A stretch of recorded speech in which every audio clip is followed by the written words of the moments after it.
Sometimes the simplest stories are the most powerful. Today, we're going to break down a story that starts with a simple children's game, hide and seek. And why are we doing this? Because when you look closely, it's actually a perfect blueprint for classic storytelling. It's got a structure that hooks you, teaches you something important, and says a lot about human character. This is way more than just a kid's game. It's a masterclass in how to tell a great story. So this is the big question, right? How can one simple game change everything? I mean, think about it. We've all played hide and seek. It's fun, it's harmless. But in this story, one single game of Ready or Not, Here I Come kicks off a chain reaction that nobody, and I mean nobody, saw coming. It leads to a discovery and a dilemma that will completely change the lives of 3 kids. All right, so let's dive right into Act 1, the setup. Every good story has to start somewhere, right? You got to set the scene, introduce the characters. And here, we meet our players on a beautiful spring night, dealing with a problem we've all felt. They are just completely and totally bored. And the setup here is just so efficient and perfect. You've got James and his sister Sally already bickering like siblings do. Then there's Mark, their best friend, playing the classic peacemaker. Their problem? Total boredom. So Mark suggests hide and seek. But this isn't just a way to pass the time, it's what storytellers call the inciting incident. It's the little push that gets the whole snowball rolling. And it's just so clever, isn't it? A story about finding a secret begins with a game of hiding and seeking. It's the perfect spark to light the fuse. And that little spark? Well, it catches fire pretty fast. And that brings us right into Act 2, the confrontation. This is the part of the story where everything changes. The game stops being fun, it gets serious. The stakes suddenly get way higher than just winning a game. You can feel the mood shift right here. The boys have found each other, the game's almost over. But wait, where's Sally? And the way they call her name, it's not playful anymore. You can hear the worry in their voices. This is that first moment where the fun just drains away and this creeping sense of dread starts to set in. And then, nothing. Just silence. And sometimes silence is the scariest sound of all, right? They're expecting to hear her laugh or to pop out and shout, "You found me!" But there's just dead air. And that's when they know. It's not just a feeling anymore. It's a certainty. Something is definitely wrong. And then you hear it, just one word, cutting through the darkness. Help. This is the crisis. It turns out Sally didn't just find a great hiding spot. She actually fell into a hidden hole, a small cave. All their fears are confirmed in that one instant. This isn't about winning anymore. It's about saving their friend. The confrontation is real. But here's the thing. The story doesn't stop with the rescue. Not even close. What happens next is the story's major turning point. The whole focus of the story is about to pivot. It's going to go from a simple rescue mission to a discovery that will change the entire meaning of their adventure. So a turning point, what is that really?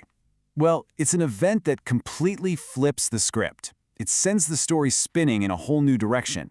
And for these kids, it happens right after Mark's dad gets Sally out of that cave. Because he also pulls out this mysterious heavy box you bumped into down there. And that box, well, that's the game changer. So they get this old wooden box open, and wow, it's literally a treasure chest. We're talking diamonds, rubies, emeralds, sapphires, gold coins, pearls, the whole shebang. It's just unbelievable. And of course, the boys' first thought is exactly what ours would be. We're rich, right?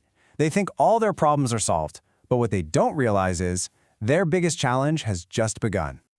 And that leads us straight into Act 3. The story makes this incredible pivot. It's not about an adventure out there in the woods anymore. Now the adventure is internal. It becomes an ethical conflict. They've got the treasure, but now they face the biggest question of all. What's the right thing to do with it? And the choice is pretty stark when you think about it. You've got 2 options.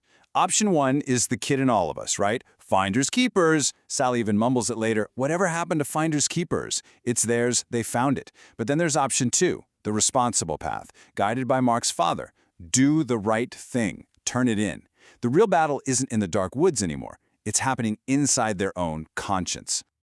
Okay, so how does this all shake out? We're at the resolution. This is where we find out what happens. And it's not just about who gets to keep the treasure. It's about discovering what its true value really is. So get this. After weeks of investigating, the police can't find the original owner. Legally, the treasure belongs to Sally. But the police captain gives her some incredibly profound advice. He says, with your newfound wealth comes great responsibility. And that one line, that one idea, becomes the absolute heart of the story. It's not about the money anymore. It's about character. This is Sally's final test. And does she pass the test? Oh, you better believe it. She doesn't hoard it all for herself. Instead, she does something amazing. She decides to divide the treasure into 6 equal parts. One for her parents, one for Mark's parents, one for Mark, one for James, and one for herself. I mean, just think about that. It's this incredible act of fairness and gratitude.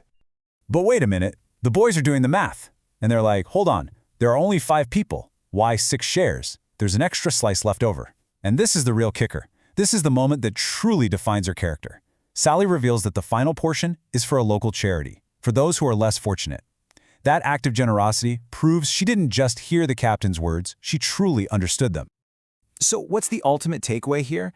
This whole story, which started with a simple game, doesn't end with a lottery win. No, it ends with something way more valuable, a demonstration of integrity, generosity, and maturity.